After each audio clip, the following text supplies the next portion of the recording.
The National Weather Service has issued a tornado warning. A tornado warning remains in effect until 1 p.m. Central Daylight Time for Greensburg and surrounding areas. A tornado emergency for Greensburg at 9:37 p.m. Central Daylight Time. National Weather Service meteorologists and storm spotters were tracking a large and extremely dangerous tornado. This tornado was located 5 miles south of Greensburg, moving north at 20 miles per hour. A violent tornado was on a direct path for portions of Greensburg, especially the eastern portions of town. Take immediate tornado precautions. This is an emergency situation for Greensburg. It was a mile wide when it hit Greensburg, and I know there was a report early this morning from the sheriff in Pratt County saying the storm spotter about 10:45 there when the tornado moved through that area reported that tornado being about a mile to a mile and a half wide. And again, there's probably some margin of error as folks are taking a look at that. But to give you an idea, trained storm spotters saying it could have been as big as a mile to a mile and a half wide. And as we were talking, Lance Ferguson was just amazed last night as he was taking video and tracking the storm. And we want to bring you his story as well. This is one night I'll never forget. It was a very long evening. To see a tornado on the ground for that long and become that massive, that big, I haven't seen anything like it before. And what was just amazing is the storm system just kept regenerating. It just kept recycling and kept doing its thing.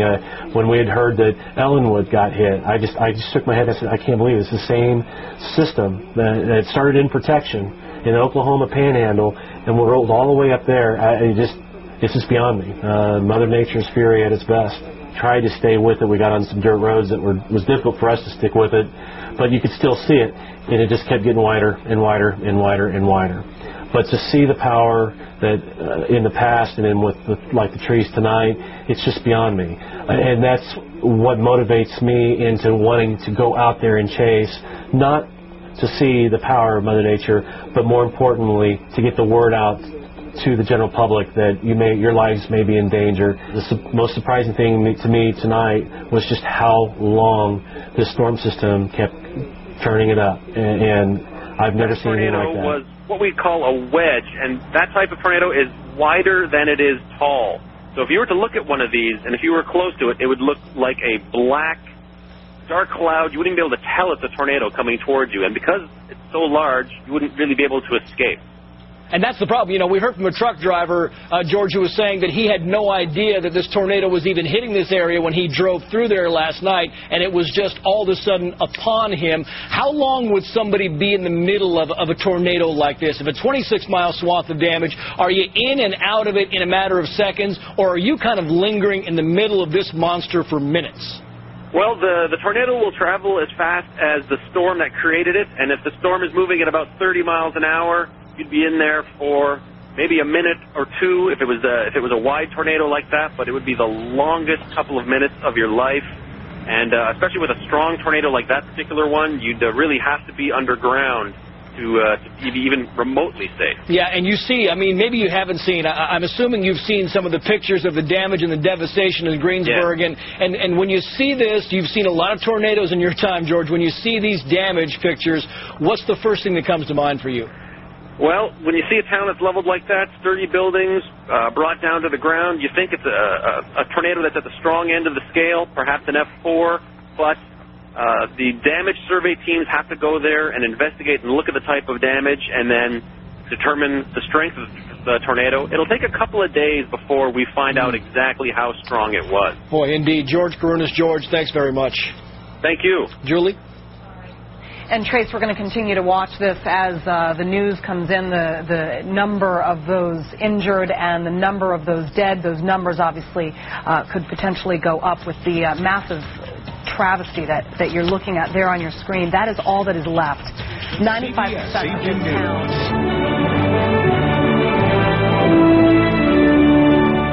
Good evening. The people of southwestern Kansas tonight are counting their dead and looking nervously to the skies for a possible repeat in the wake of last night's killer tornadoes. The powerful storm front triggered tornadoes across a wide swath of Kansas, killing at least 9 people. Worst hit of all was the small town of Greensburg, Kansas, which is where our Drew Levinson is reporting. to completely get the entire city of Greensburg. Very big storm, absolutely catastrophic damage. The massive twister, as much as a mile wide, wiped out entire neighborhoods and spared almost nothing in its path. In the city's business district, all but a few buildings were destroyed. Officials estimate that 95% of Greensburg has been reduced to parts of Kansas. ABC's Mike Von Friend is in Greensburg, Kansas tonight, where at least 9 people are dead and most everything is gone. The twister hit Greensburg in the middle of the night. As daylight broke, it was clear this town was virtually wiped out. Everywhere you look, Greensburg lies in ruins. 95% of the homes were leveled. The downtown area was destroyed. Schools, churches, public services wiped out. Kevin Hillhouse just got married. Just moved here probably about a week ago. Bought a house right on South Main Street, right beside the fire department. It's gone, and the fire department's gone. It's amazing. The local hospital collapsed. 30 people were pulled from the rubble. Fortunately, there were no major injuries there, but there are fears that some people were trapped in cellars and rubble. It's still a dangerous situation here. Buildings are crumbling. There's a dusk to dawn curfew, and officials say that there are many who are still unaccounted for. David? ABC's Mike Von Friend in Greensburg, Kansas tonight. Mike, thank you. And while most people were scrambling to find shelter from the violent tornado, Alan Dietrich was racing straight at it. He is a storm chaser, and he arrived in Greensburg moments after that tornado touched down. People were walking around just down the streets. It was almost like a scene out of a horror movie. They looked zombie-like. They were just walking and looking to people for direction and what to do. Everybody's looking for a loved one and trying to find their mom or dad, or one little boy was trying to find his parents. So it was pretty heart-wrenching. When we drove into town, there wasn't anything that wasn't damaged. I mean, the whole town was just devastated. Cars piled on top of each other, piled on buildings. At one point, I saw a fire hydrant knocked off. I mean, just laying by itself. And it was pretty crazy. We were approaching the tornado from the northeast, and as we approached it, we saw a large tornado. It was near dusk, and it actually wasn't backlit very well, but we approached it from the east, and we got as close as we could. And then once the tornado crossed the road about 200 yards to our east, the inflow and it's called the rear flank downdraft winds kicked in. They were gusting to probably 80 plus miles per hour, and our car was rattling back and forth, and it was really intense. Were you scared?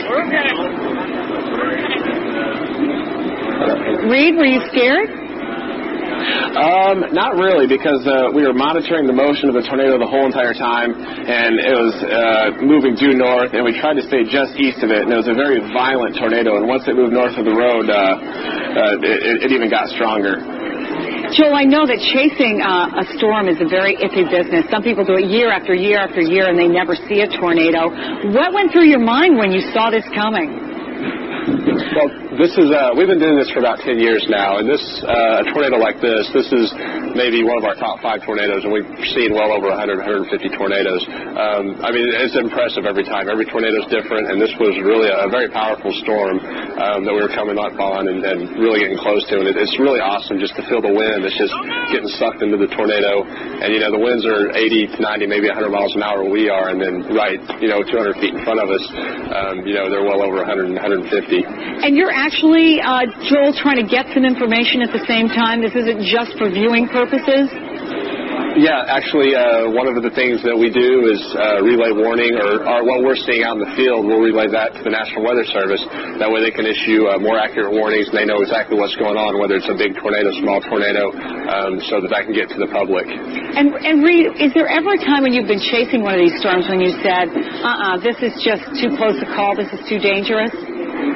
Yeah, actually on Friday, that was a situation. I was actually driving, and normally Joel drives, but I was driving this time, and we were approaching it from the north, and we really wanted to get close to this tornado because it was moving slow, and it was a small one, but it was still very violent, and it was moving up the road at us, and we had to stop and get out, and then suddenly we realized it was about 50 to 100 yards away, and we had to start backing up at 40 miles per hour. So wow. It was pretty tense. I'll bet. We've been looking at the pictures, but I want to pause for just a minute and turn up the sound as well so people can get a better sense of what you were not just seeing but hearing. Let's take a look. Oh, don't go! Jesus Christ! Get in! To the northeast at about 30 miles. Shut your door, shut your door. Shut your door. Okay, go, back up! Back up! Coming, however, Chicago. We do not want you out. We're okay. We're okay. Our spotters on the ground. Reed, for chickens like me, we're saying, are you kidding me? What drives you to do this? Are you a meteorologist? Yes, I'm actually working on my PhD in meteorology, but I'm actually a climatologist for research, but we just also storm chase as a side job. We've been doing it since '98, and we're kind of obsessed with getting close to them. I wouldn't recommend it for anybody else, definitely not, even experienced storm chasers. But we like to feel the power and feel the wind and hear the sounds, because it sounds just like a loud jet engine, as you can see from the video. That was definitely a very violent tornado, even though it was small. Yeah, that old-time warning. Do not try this at home. These guys know what they're doing. And I'm glad you're okay, Joel and Reed, and I hope you got some great information that will help us learn more about how all these storms work. Thanks, guys. Appreciate you taking the time to talk to us. To the tornado. Watch as this car escapes the tornado as it barrels across I-40, moving to the north. Yeah, rope it out. The first tornado dissipates just north of Texola, but only to be replaced by the next stronger tornado of the day. It's incredible, Mike. This tornado would begin as a multiple vortex tornado. These can be the deadliest. Okay, here we go. There's about 4 vortices on the ground right now. The tornado now takes aim on the city of Sweetwater. The first target is the school just south of town and the surrounding homes. Oh! Are you zooming in? Yeah, I got it. That's incredible. Just hit something. Oh, no! Oh, my gosh. I'm on it. Oh, my gosh, it's taking something out. Major. We have major debris in the air. Something's getting demolished right here. Get me back on the air. Easy, David, easy. Holy cow. Oh, my gosh. Mike, it just went to a small farm community. It looks like just a few homes here. I'm a mile south of Sweetwater, and I have homes that have been hit. Homes have been hit. There's damage everywhere. There's debris everywhere. We saw large roofs coming off. I'm pulling up next to it right now. I'm pulling up next to it. I can't even tell what it is, Mike. The Sweetwater School is taking a direct hit. The Sweetwater School, 1 mile south. Well, we were here a couple of years ago with another tornado. The Sweetwater School took a direct hit from the tornado. The tornado also hits oil and gas wells. Watch this oil storage tank roll towards us from the southwest as the tornado moves into the city of Sweetwater. There's a huge oil well tank being pulled into the tornado, if you can see it here. Look at the size of the tornado. Absolutely incredible. We now drive to the city of Sweetwater with destruction all around us. Watch for power lines down in front of us. Watch this low-hanging line right here. The city of Sweetwater has damage. Some things are worse than others. Some structures are actually okay. The front of the church, the brick wall in front of the church, at least the facing is gone. The tornado on the ground for nearly 25 miles begins to weaken and dissipate, but not for long. The third and violent tornado strikes southwest of Cheyenne.